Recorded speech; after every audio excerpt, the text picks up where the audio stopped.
Hey there, and welcome back to the channel. If you're new here, I'm Rob.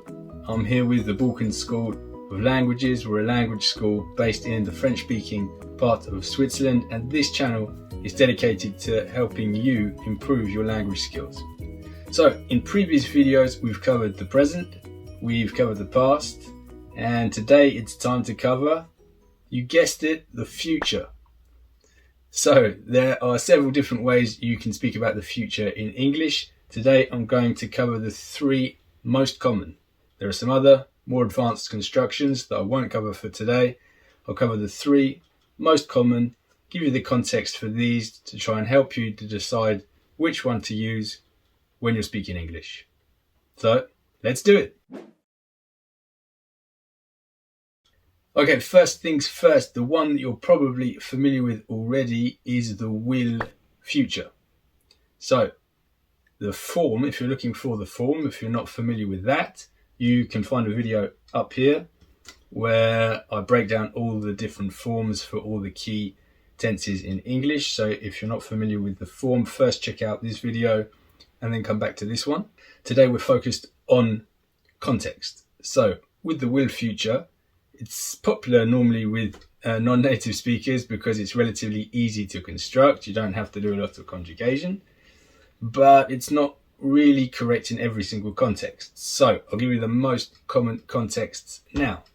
So the first context where we commonly use the will future is when you make an instant decision. So that's when you decide something now, exactly now. You haven't thought about it before. It's not planned, but you decide something now or for the future. So a typical example would be if somebody calls you and you're busy. You could answer and say, I'm sorry, I'm not free now, but I will call you back tomorrow. So here we'd use the will future because it's something that you've just decided now. It's an instant decision. It's not planned. Now, a lot of my students make mistakes here and they use the present instead of using the future. That's because most of my students are French native speakers, and in French in this context you'd use the present simple. But in English, the present simple you can only really use when you're speaking about habits, etc. It's not used for something that you decide now. So that's the first context. Now, context number two is when you talk about facts.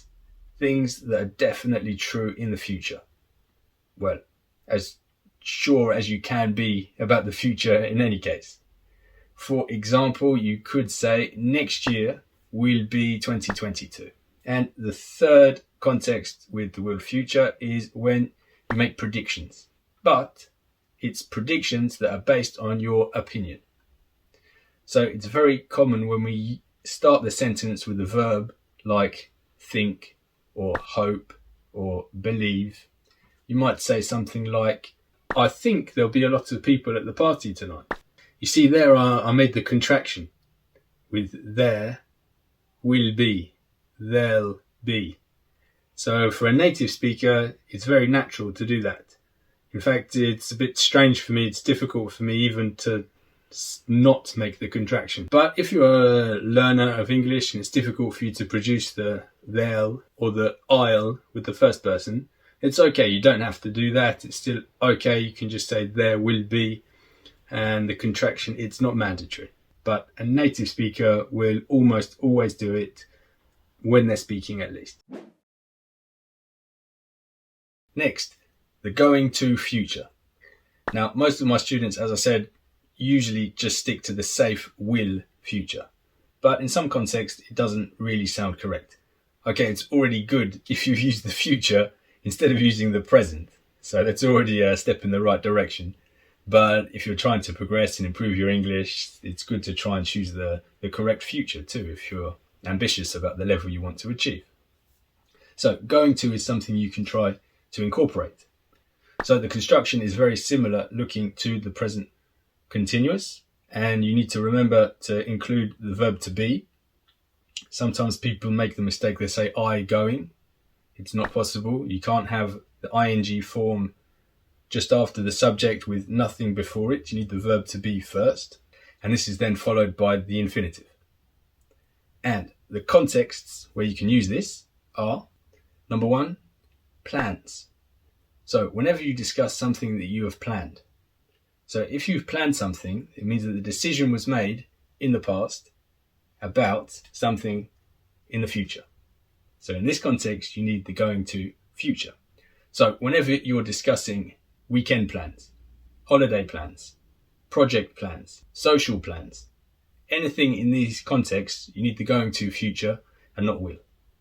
An example might be, next week I'm going to have a barbecue with some friends. And the same goes if you ask somebody a question. If you want to ask somebody else about their plans, you could say, are you going to come to the party at the weekend? So this is an important one. I find that this is very common. People use will when really they should be using going to, particularly in the context of plans. The second context with going to is when you're making predictions. So you'll remember from will, we use will when we're making predictions based on our opinions. I think, I hope. But if you're making predictions based on evidence, it's more common to use going to. For example, if you see a big, black, nasty rain cloud coming, you have some evidence, and you could probably say, it's going to rain. Because you have some evidence, you're pretty sure it's going to happen. And last but not least, the third form, which is very commonly used for the future in English, is the present continuous, in fact.